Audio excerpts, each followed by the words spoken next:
안녕하세요. 저는 택배 사무실을 운영하고 있는 두 아이의 남자입니다. 작년에 신년 운수를 봤을 때 삼재라고 하면서 조심하라고 하던데, 그래서인지 일이 너무 많이 생겨서 많이 힘듭니다. 잠도 제대로 못 자고 먹는 것도 그렇고 사는 게 아니에요. 답답해서 속이 터질 것 같아 이렇게 사연을 보내봅니다. 많은 분들의 조언 부탁드립니다. 그럼 이야기 시작해 보겠습니다.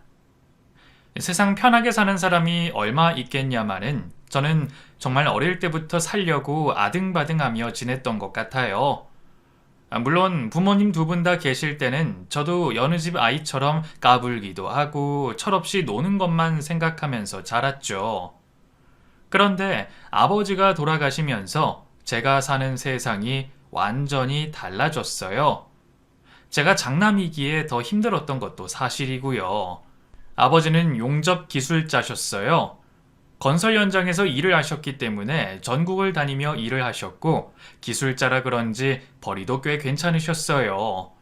그래서 저희 삼형제가 자라면서 모자람 없이 컸고 엄마도 전업주부로 저희를 챙겨주셨고요. 집에 아버지가 안 계실 때가 종종 있어서 어머니 혼자 남자 셋 돌보신다고 버거워하신 적도 있지만 그래도 저희 삼형제는 우애가 있는 편이라 큰 문제 없이 잘 자랐죠. 부모님 그늘 아래 화목하게 살던 우리 가정에 문제가 생긴 건 제가 대학생 때였어요. 막 대학에 들어가 새내기로 열심히 학교 생활을 하던 중에 아버지가 일터에서 사고가 났다는 소식을 전해 들었고 엄마와 급히 병원으로 갔지만 부상이 심각해 정신도 차리지 못하고 계셨어요. 재원이 아버지, 눈 떠봐. 왜 그러고 있어? 눈 뜨란 말이야. 아버지! 재원아, 어쩌면 좋니? 네 아버지 어쩌면 좋니? 엄마. 긴 시간 동안 수술을 했지만 정신을 차리지 못하셨어요. 일터에서 작업을 하시다가 10층 높이에서 추락을 하셨는데 아래에 자재들이 많아 부상이 심각했죠. 부러지고 찢어지고 성한 곳을 찾기가 어려웠죠. 하지만 아버지는 강하신 분이었어요. 그동안 자라면서 제가 본 아버지의 모습은 강인하고 듬직한 가장의 모습이었고 절대로 포기하지 않으실 그런 분이었어요. 그래서 기다리고 또 기다렸는데 아버지는 결국 눈 한 번 뜨지 못하고 돌아가시고 말았어요. 아이고 여보, 가지마. 아버지의 임종 직전 다행히 동생들도 병원으로 왔고 아버지 가시는 마지막 임종길은 지킬 수가 있었어요. 심장박동이 결국 멈췄을 때 엄마는 통곡하셨어요. 결국 남편을 앞세우게 된 엄마는 울다가 혼절까지 하셨고 저도 동생도 슬픔을 이기지 못하고 목 놓아 울었죠. 울고 울어서 우리 아버지 듣고 다시 돌아오시라고 그렇게 목 놓아 울었지만 우리 가족에게 기적은 일어나지 않았고 결국 아버지는 저 세상으로 떠나고 말았어요. 아버지를 보내드리고 난 뒤 우리 집은 엉망진창이 됐죠. 엄마는 충격으로 몸져 누우셨고 동생들은 학교를 다니고는 있었지만 도통 기운을 내지 못했어요.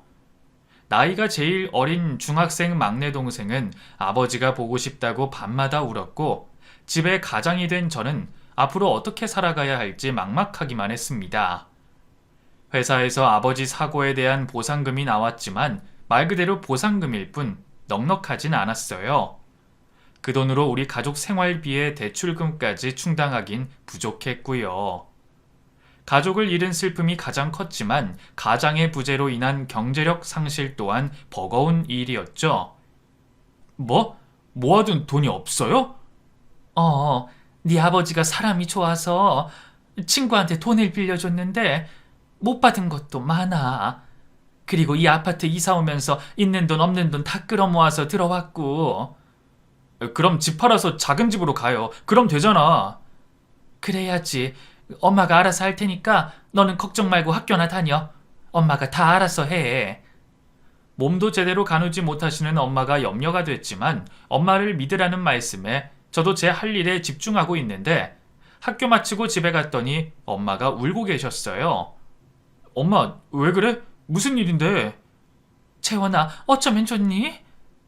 네 아버지가 이 집 담보로 대출을 또 받았어. 네? 그게 무슨 소리야? 대출은 원래 있다면서. 그거 말고 또 대출을 낸 모양이야. 대체 누구한테 돈을 준 건지. 이 집 팔아서 이사 가야 하는데 남는 것도 별로 없어서 집을 구할 수 있을지 모르겠다. 아빠는 대체 누구한테... 엄마는 몰라요? 몰라.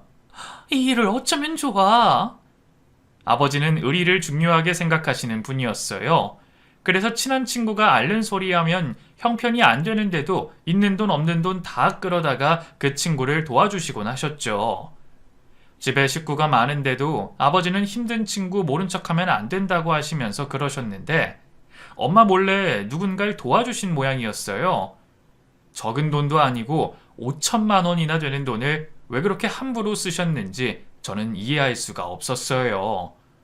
이미 장례식이 끝나고도 한 달이나 지났는데 그 5천만 원을 빌려간 사람은 저희에게 말도 없고 집을 아무리 뒤져도 차용증도 없으니 돈을 찾을 방법이 없었어요. 아버지의 호의가 우리 가족에게 이런 식으로 돌아올 줄은 꿈에도 몰랐죠. 당장 어찌할 방도가 없어 집을 팔고 빚을 갚았어요. 그리고 남은 돈으로 살 집을 구했는데 돈이 모자라 허름한 빌라에 전셋집을 겨우 구했죠.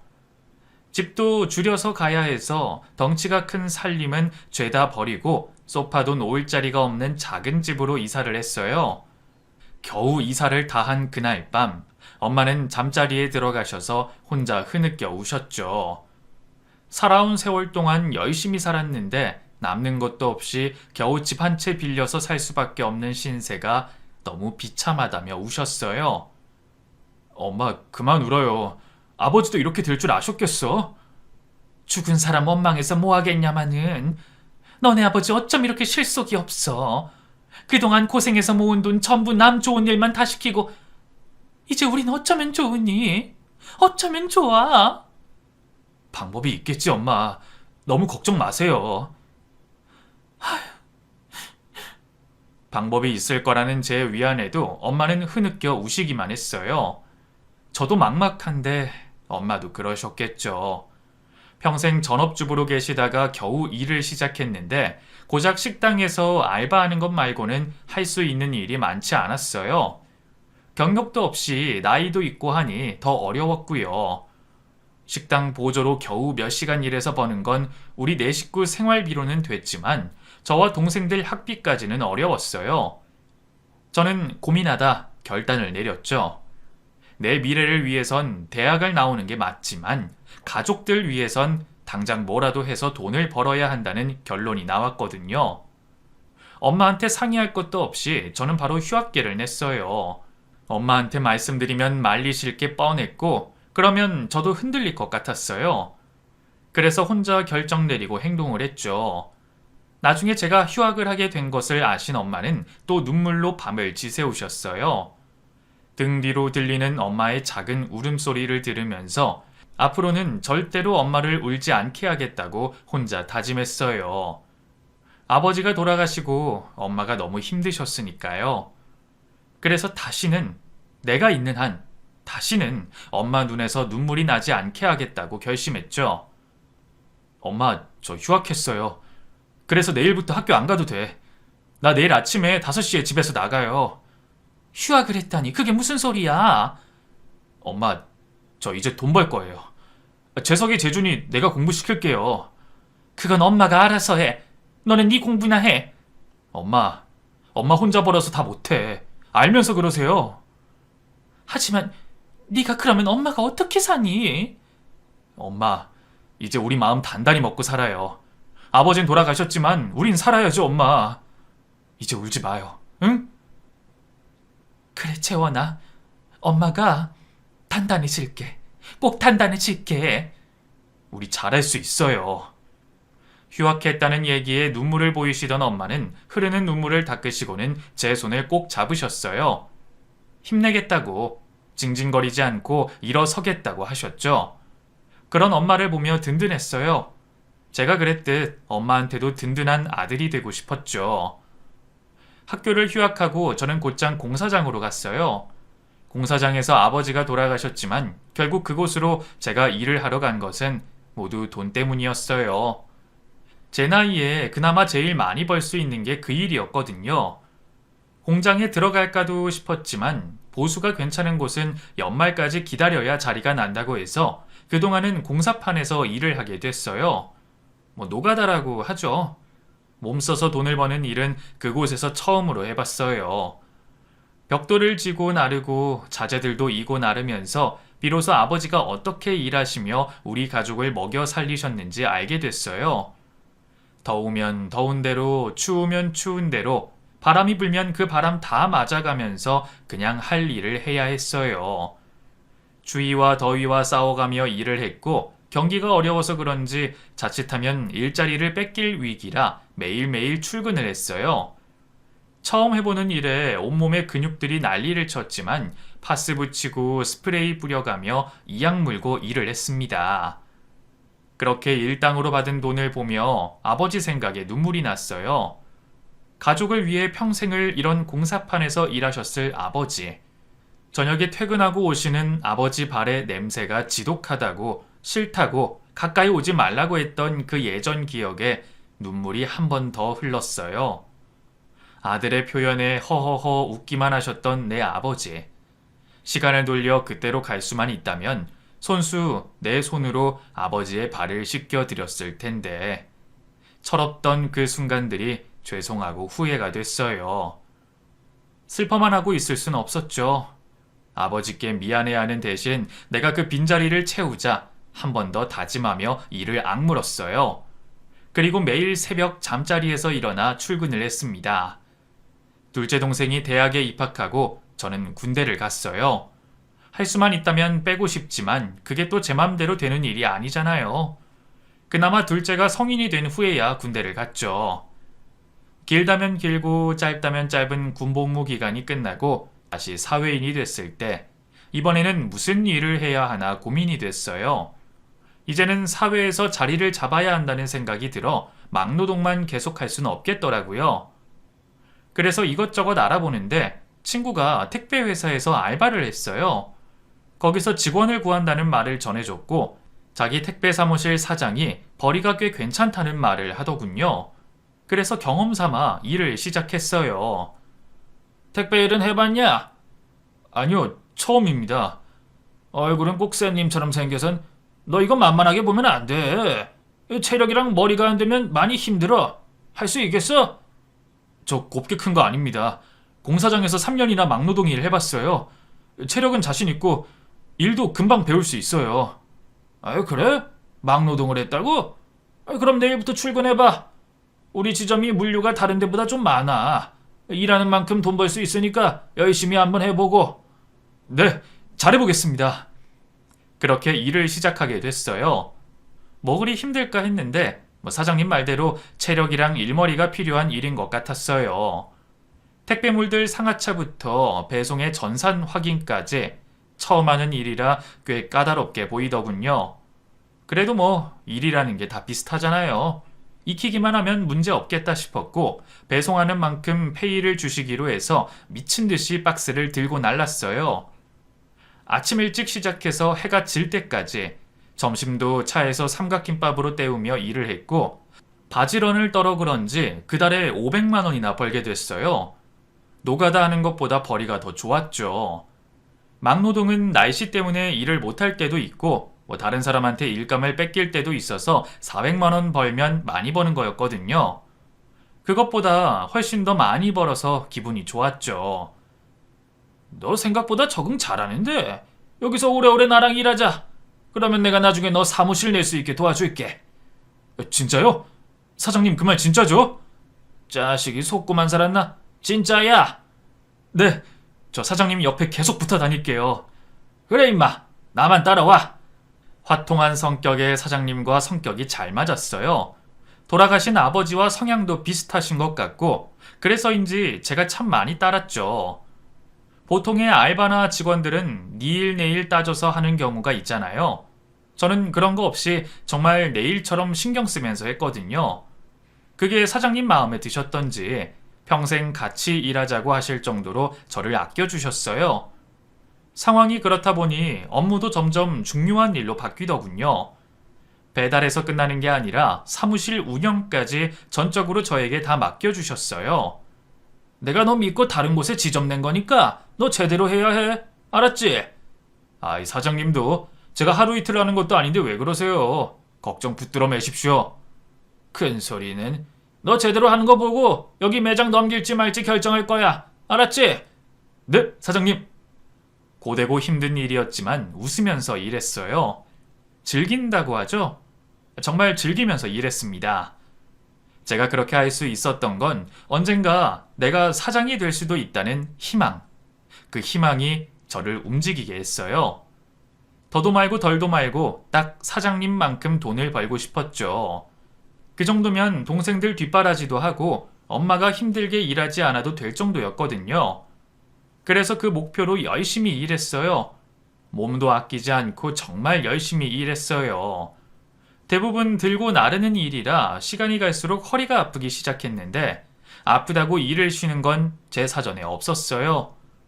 그래도 나이가 있어서 아플 땐 스트레칭 좀 하고 뜨거운 걸로 지지고 그러면 괜찮아졌는데 시간이 갈수록 통증이 심해졌죠. 병원에서는 일을 쉬고 안 아플 때까지 요양을 해야 한다고 했지만 쉴 수 있는 사람이 아니었잖아요.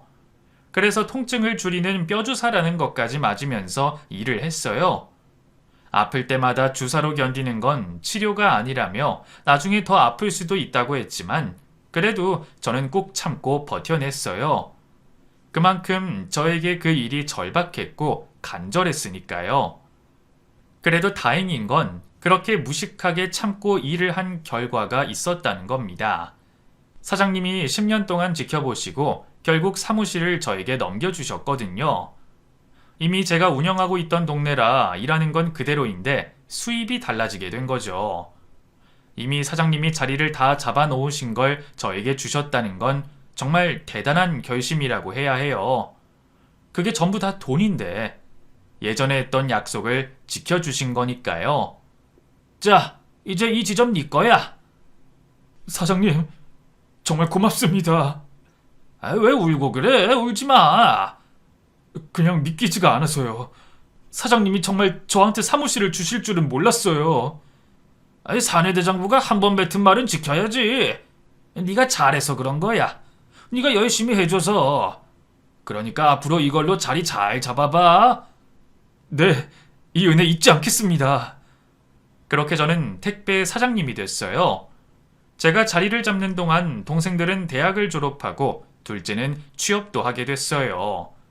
하루 종일 식당 보조로 일하시던 엄마는 동네에서 작은 반찬 가게를 오픈해서 운영하시고 집도 아파트로 이사를 하게 됐어요. 10년이란 시간이 지난 후에야 겨우 자리를 잡을 수 있게 됐죠. 저로서는 참 눈물 나는 그런 시간들이었어요. 아버지가 돌아가시고 가장이 된 이후 앞만 보며 달려왔던 시간들. 한눈 팔지도 않고 달려왔기에 저는 더 뿌듯하고 눈물 나는 그런 시간이었어요. 집이 안정되고 나자 이제 제가 보이더군요. 대학교 1학년 때 휴학을 할 땐 언젠가 학교로 다시 돌아갈 수 있다고 생각했는데 내가 책임질 가게가 생기니 복학하는 게 생각만큼 쉽지 않았어요. 어차피 대학이란 졸업장은 취업할 때 필요한 거였기에 이참에 마음을 아예 접어버렸어요. 이왕 이렇게 된 인생 내 가게 운영하면서 제대로 해보자 그렇게 마음먹었죠.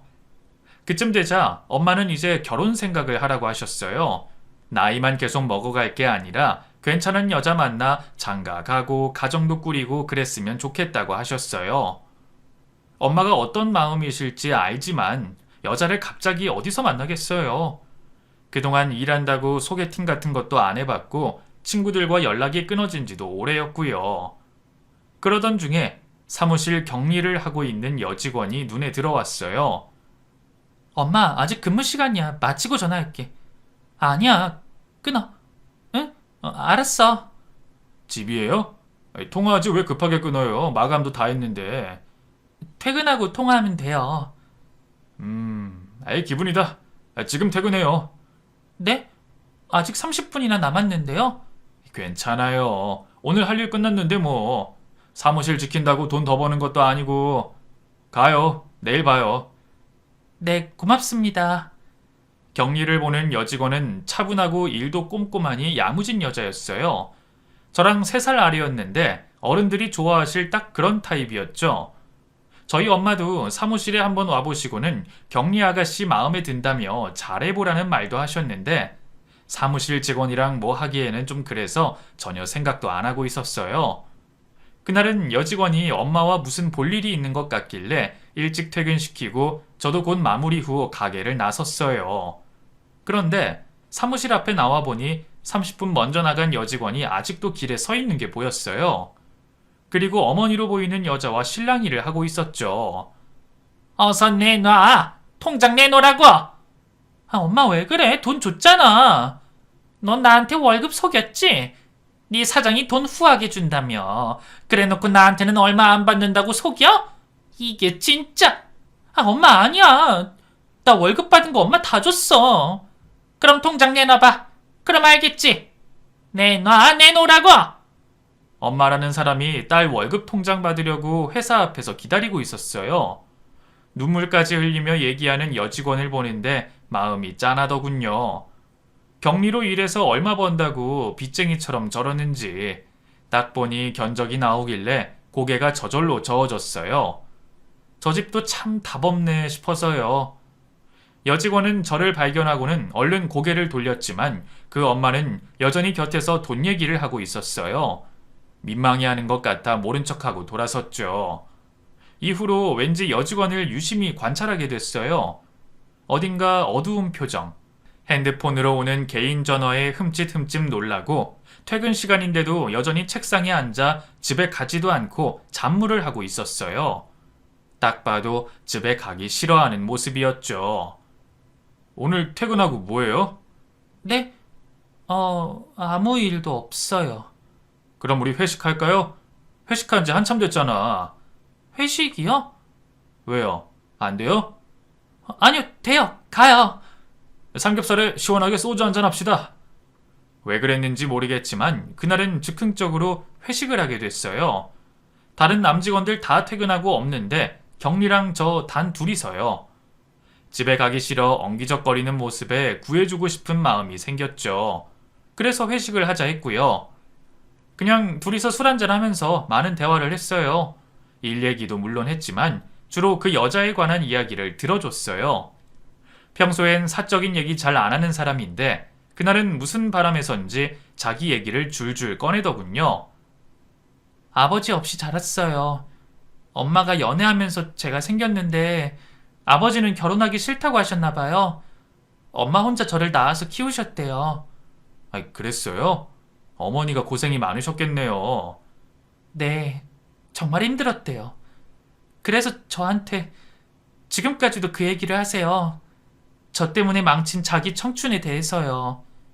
아이, 그건 현주 씨 탓이 아니잖아요. 현주 씨도 태어나 보니 그런 상황인 걸 뭐 어떡해. 엄마 청춘을 바쳐서 나를 키웠으니까 이제는 저더러 엄마를 책임지라는 거죠. 그래서 제 월급 다 엄마 드려요. 지난번에 보신 것처럼. 현주 씨 개인적인 일이잖아요. 나 신경 쓰지 말아요. 나도 신경 안 써. 이상하네요. 술이 취해서 그런가 별소리를 다 해요. 제가 말한 거 그냥 잊어버리세요. 별거 아니에요. 그래요. 오늘 한잔하고 속에 뭐가 들었든 다 털어내요. 어쩔 수 없는 거 붙들고 있지 말고. 네, 고맙습니다.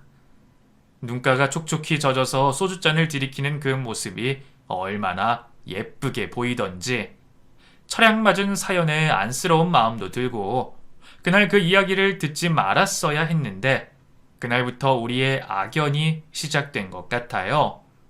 그날 여직원의 눈물 때문에 제 마음이 열리게 됐고 이후 여직원에게 계속 신경이 쓰이기 시작했죠. 혼자 좋아하게 된 거예요. 처량한 그 모습이 자꾸 떠올라서 마음이 안 좋았어요. 그냥 사무실 격리를 보는 여직원일 뿐인데 자꾸만 신경 쓰였죠. 그 사람이 힘들어하는 그 생활에서 구해주고 싶었어요. 나라면 내가 손을 내밀면 그 사람을 구할 수 있을 것 같았고 결국 저는 제 마음을 고백하게 됩니다. 그리고 우리는 연인이 됐죠. 진지하게 여자와 연애하는 건 처음이었어요. 일하는 동안 한 번도 연애하고 싶은 적이 없었는데 막상 연애를 해보니 좋았어요. 그동안 일 때문에 여유 없이 앞만 보고 달렸잖아요.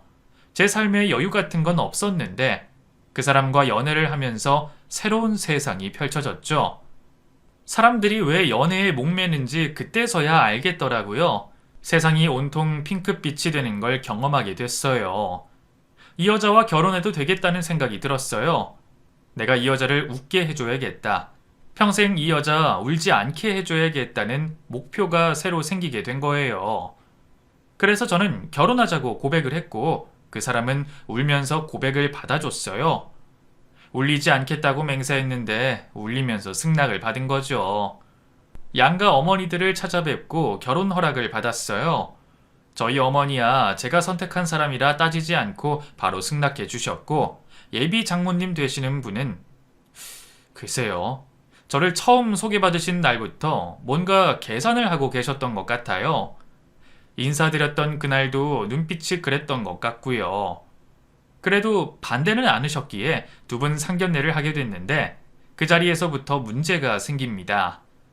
저희 어머니도 그렇고 예비 장모님도 그렇고 두 분 다 남편 없이 홀로 자식을 키우신 분들이었어요. 하지만 두 분이 달라도 너무 달랐어요. 성향 자체가 정반대이신 분들이었죠. 우리 딸 데려가면 집은 몇 평짜리 구해주실 거예요? 몇 평이요? 이왕이면 넓은 데서 시작하면 좋을 것 같은데 그 사장님인데 그 정도는 할 수 있죠? 아니요. 저는 두 사람 시작하기에 30평도 넓다고 생각이 드네요. 29평 정도면 적당할 것 같아요. 에이, 좀 작지 않아요? 있는 사람들이 너무 야박하네. 엄마, 왜 그래? 가만히 있어봐, 너는. 교양이라고는 눈 씻고 찾아봐도 찾아볼 수가 없는 모습이었어요. 저희 엄마도 무례한 말투에 곧장 인상을 쓰셨고요. 저희 쪽에서 기분 나빠한다는 걸 알면서도 조심할 생각이 아예 없는 것 같았어요. 돈 벌어오라고 일본에 놨더니 사장님이 우리 애 꼬셔서 시집이 나가고 어미 된 사람으로서 손해가 이만저만이 아니에요. 사위님은 우리 딸이랑 결혼하면 나 용돈 두둑히 줄 거죠? 사부인, 말씀이 너무 지나치시네요. 피차할 거 다 아는 사이에 체면 차리기는 피곤하기만 하죠. 우리 솔직해지자고요. 솔직. 그날 상견례를 어떻게 끝냈는지 기억도 제대로 안 납니다. 앉아있는 내내 식은땀이 나서 엉덩이가 축축해질 정도였어요. 좌불안석인 건 장모님 빼고 거기 있는 사람들 전부 다였어요. 특히 아내는 얼굴이 벌겋게 되고 눈물까지 그렁그렁 맺혀 있었죠. 그걸 보고 있자니 화가 났습니다. 부모된 사람이 상견례장에서 자식을 갖고 장사하는 꼴이라니 정말 상종 안 하고 싶은 사람이었어요. 하지만 어쩌겠어요. 아내와 꼭 결혼을 하고 싶은데 그래서 꾹 참아냈죠. 상견례가 끝나고 엄마는 많이 노여워하셨어요. 사돈을 보면 절대로 결혼시키고 싶지 않다고 하셨죠. 결혼이 엎어질까봐 얼마나 노심초사했던지. 저는 엄마의 기분을 살피며 꼭 결혼하고 싶다고 했고 어머니도 아내가 어떤 성향인지 알고 계시기에 저희 결혼을 허락해 주셨어요. 자칫 결혼식장에 들어가지도 못할 뻔했는데 다행히 식을 올릴 수가 있었어요. 결혼식 때는 정말 행복했습니다. 제 곁에 선 신부가 너무 아름다웠고 제가 장가를 가서 어머니가 기뻐하시는 게 보기 좋았어요. 그리고 아내를 마귀알몸 같은 장모님 손에서 구해낸 게 뿌듯했고요. 이제 남은 건 아들, 딸 낳고 행복하게 백년해로 하는 것, 그것만 남았다고 생각했는데 그건 저만의 착각이었어요. 결혼과 동시에 장모님과 끈을 끊어냈다고 생각했는데 그게 아니었어요. 장모님은 절대로 아내를 놓아줄 생각이 없으셨죠. 결혼 직후에는 맞벌이를 계속했는데 아내가 월급 통장을 아직도 장모님께 돌려받지를 못하고 있었어요. 당연히 제가 버는 게 있어서 아내 월급은 아내가 알아서 관리하게 뒀어요. 물론 아내 용돈으로 쓰고 장모님 용돈도 드리는 줄 알고 있었죠. 그런데 용돈을 드리는 게 아니라 월급 통장을 아예 장모님이 갖고 계셨어요. 나중에 그걸 알고 월급을 다른 통장에 넣어줬는데 그걸 알고 장모님이 회사로 찾아오셔서 아주 난리가 났죠. 내가 지금까지 애 키운다고 쓴 돈이 얼만 줄 알아? 얘는 내 자식이야. 당연히 키워준 돈을 나한테 줄 의무가 있고. 의무라뇨. 장모님 그건 아니죠. 이서방, 이런 식이면 재미없어? 자네 결혼하자마자 이혼도장 찍고 싶은가? 네? 장모님, 말씀이 지나치십니다. 자네가 한 짓은 안 지나치나? 직원들이 다 보고 있는 자리에서 막말을 구사하시는데 정말 난감했어요. 결혼도 한 딸에게 이 정도로 집착하실 줄은 꿈에도 몰랐거든요. 아니, 딸이 아니라 딸의 월급에 집착하시는 거였죠. 그 일 때문에 아내가 울고불고 정말 힘들어했어요. 저는 돈 주지 말라고 하고 장모님은 돈 달라고 사람을 벅벅 긁어대니 말입니다. 가장 답답한 건 아내가 장모님께는 단호하게 행동을 하지 못한다는 거였어요. 결국 아내가 힘들어하는 바람에 제가 한 발 물러서게 됐지만 그때 뭔가 잘못됐다는 느낌이 팍 들었죠. 하지만 어쩌겠습니까? 이미 결혼도 했고 내가 이 사람을 평생 책임지겠다 약속도 했으니 조율을 잘 해서 버티는 수밖에요. 그나마 다행인 건 이후 아내가 임신을 하면서 일을 그만두게 됐고 그러면서 월급 문제는 자연스럽게 끝이 났어요. 물론 용돈으로 매달 50만 원씩 드려야 했지만 그 정도의 합의가 됐으니 그걸로 됐다, 좋은 게 좋은 거다 생각을 했죠. 매달 50만 원 용돈 드리는 거 솔직히 부담되는 금액이었어요. 하지만 가정의 평화를 위해 제가 양보를 했죠. 아슬아슬 줄다리기가 계속됐어요. 저는 가정을 지키기 위해 철벽 방어를 해야 했고 장모님은 뭐 하나 안 떨어지나 계속 기웃거렸죠. 그러다가 한번 크게 일이 있었는데 아내가 둘째를 낳고 제주도로 여행을 가게 됐어요. 애들 키운다고 제대로 쉬지도 못하고 둘째 낳을 때 고생을 많이 해서 제 딴에는 아내를 위해 여행을 계획한 거였죠. 오랜만에 여행에 아내도 좋아서 들떠있고 첫째도 너무 좋아해서 기분 좋게 여행을 갔는데 가고 이틀 잤을 때 첫째가 열이 나기 시작했어요. 일주일 예정으로 간 여행이라 일정은 남아 있었지만 아이 때문에 집에 돌아가야 할 상황이었죠. 아내는 더 지켜보자고 했지만 제가 기다릴 수가 없었어요. 그래서 모든 일정을 취소하고 집으로 돌아가게 됐죠. 집에 돌아가는 내내 아내의 표정이 좋지 않았어요. 뭔가 초조해 보이고 핸드폰으로 어디론가 자꾸 전화를 걸고요. 이상했지만 물어보면 대답을 않고 장모님한테 뭔 일이 있나? 그렇게 생각했는데 역시나 제 예감이 맞았어요. 집에 들어갔더니 장모님이 저희 안방 침대에서 웬 남자랑 잠을 자고 있는 겁니다. 장모님, 여기서 뭐 하세요? 이 남자분은 누구고요? 에그머니나, 자네 언제 왔는가? 지우리가 아파서요. 아니 근데 여기서 뭐 하시는 겁니까? 좀 나가게, 옷 입게. 이불 속에 있는 장모님도 남자도 벌거벗은 채였어요. 뒤늦게 그걸 보고 얼마나 놀랐던지 아내는 이 모든 걸 알고 있었던 것 같았고 그래서 초조하게 있었던 거예요. 당신 이게 대체 뭐야? 왜 장모님이 우리 집에 계시는 거야? 우리가 없다고 엄마가 편하게 있고 싶다고 해서. 그럼 나한테 말을 했어야지. 미안해. 자네는 내가 딸네 집에 올 수도 있는 거지 뭘 그런 걸로 화를 내나?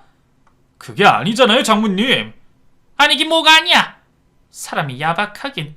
아휴, 내가 진짜 사위한테 이렇게 박해나 받고 살아야 한다니까. 간다, 가!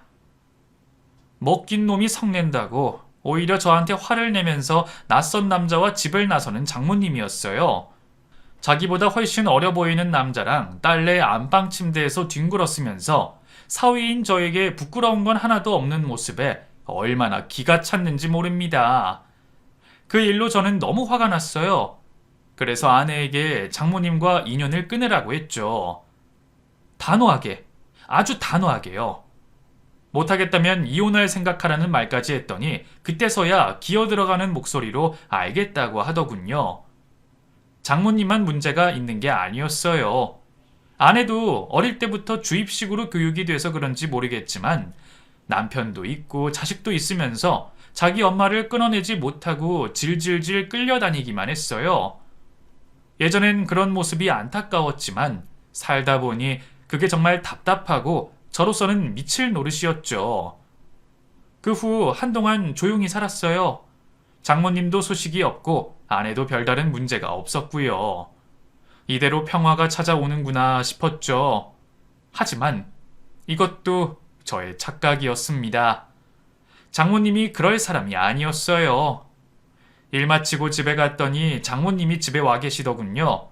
오랜만에 오신 거라 차마 문전박대할 수 없어서 인사하고 같이 저녁도 먹었는데 밥 다 먹고 나서 대뜸 말도 안 되는 소리를 하시더군요.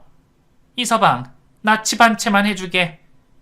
장모님, 그게 무슨 말씀이세요? 또 이상한 소리 하세요? 이상한 소리가 아니라 내가 같이 살던 남자가 있었는데 이번에 헤어졌어. 나가라고 하는데 집이 있어야지. 이참에 집 하나 해주게.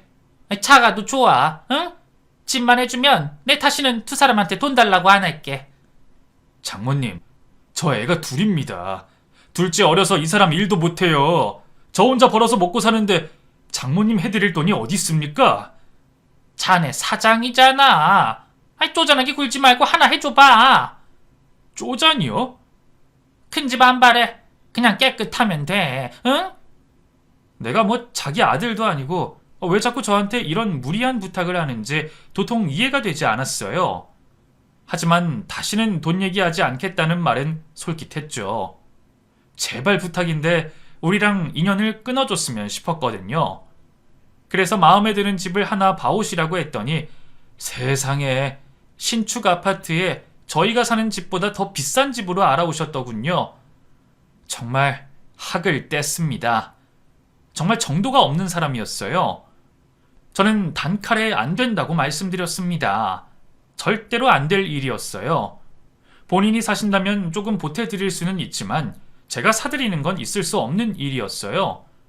그러자 화를 내면서 다시는 제 얼굴 안 보겠다고 하고는 가버리셨죠.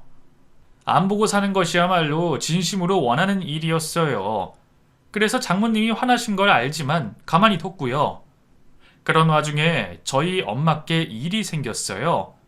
몸이 어디가 안 좋으시다고 해서 병원에 갔더니 뇌에 종양이 발견됐다고 했죠. 손댈 수 없는 애매한 위치에서 발견이 됐고 만약 이 종양 때문에 혈관이 터진다면 바로 사망할 수도 있는 병이었어요. 이 소식에 저희 집은 초상집으로 변했죠. 수술을 할 수도 안 할 수도 없는 그런 상황이었어요. 저는 너무나 힘들어 엄마를 붙들고 울었죠. 저에게 남은 부모님은 엄마 한 분이었는데 엄마마저 하늘에 뺏길 수가 없었어요. 마음이 너무 무거워 밤에 잠도 오지 않았어요. 일을 하려면 잠을 좀 자둬야 했지만 잠이 오지 않았어요. 그런 와중에 장모님이 찾아오셨어요. 뭐가 좋은지 얼굴에 미소까지 띠고 말입니다. 사돈이 병에 걸리셨다면서? 그게 그렇게 웃을 일입니까? 정말 너무하십니다. 자네도 그렇게 울상으로 있지 말고 좀 웃게. 웃어야 복이 온다잖아. 장모님! 시한부라면서? 그 사부인 돌아가시고 재산 물려받으면 나도 좀 줄 거지? 네? 나 집 계약했거든. 우선 있는 돈 탈탈 털어서 계약금만 넣었는데 자네가 나머지 좀 해줘. 응? 진짜 너무하십니다. 이건 진짜 아니에요. 뭐? 저는 그 자리에서 장모님이 꺼낸 집 계약서를 쫙쫙 찢어버렸습니다. 그랬더니 장모님이 눈이 돌아선 제 따귀를 때리시더군요. 기가 찼어요. 따귀 때리고 싶은 사람이 누군데. 저는 안방으로 가서 서랍에 넣어둔 이혼소장을 가지고 나왔어요. 여보, 도장 찍어. 여보, 이게 뭐야? 이혼하자. 나는 이런 장모님이랑 못 살아. 뭐야? 이 새끼가 어디서 건방지게. 애들은 내가 키울게. 위자료는 청구 안 할 테니까 도장 찍고 몸만 나가. 여보, 안 돼. 내가 잘못했어. 잘못했어. 아내는 이혼 서류를 보면서 그때서야 무릎을 꿇고 빌기 시작했어요. 그동안 제가 다 참고 넘어가줬기에 아내 탓을 하지 않았어요. 하지만 가만히 생각해보면 전부 아내 잘못이었어요. 아내가 거지 같은 자기 엄마랑 연을 끊지 못해 일어난 사단이었죠. 제가 단호하게 나오자 장모님은 저를 때리기 시작했어요. 손톱으로 핥히고 주먹으로 때리고 발로 차고 쌩 난리를 피우더군요. 저는 가만히 다 당해줬습니다. 어디 하고 싶은 대로 다 해보라면서요. 결국 실컷 때리고 장모는 가버렸고 저는 그 길로 변호사를 찾았습니다. 절대로 그냥 넘어갈 생각이 없었거든요. 그래서 장모라는 여자한테는 상해 폭행죄로 고소를 했고 자식까지 낳고 함께 산 여자한테는 이혼 소송과 위자료 청구를 해놓은 상황입니다. 모의상식한 장모라는 여자는 고소 취하하라고 매일같이 찾아와 행패를 부리는데 그거 모두 증거로 쓰려고 차곡차곡 모아놓고 있어요. 어머니는 수술이 어려워 집에서 요양을 하고 계세요. 저더러 지금까지 참았으니 조금만 더 참으라고 자식 생각해서 마음 돌리라고 하시는 분이에요. 하지만 저는 저희 어머니를 돈으로만 생각하는 그 여자를 절대로 용서하고 싶지 않습니다. 아내도 마찬가지고요. 그런데 자식이 둘이나 있으니 이 또한 문제입니다. 그래서 너무 괴로워요. 어떻게 해야 할지 정말 모르겠습니다. 제 이야기는 여기까지입니다. 구질구질한 이야기죠. 부디 제가 옳은 선택을 할 수 있도록 조언들 부탁드립니다. 감사합니다.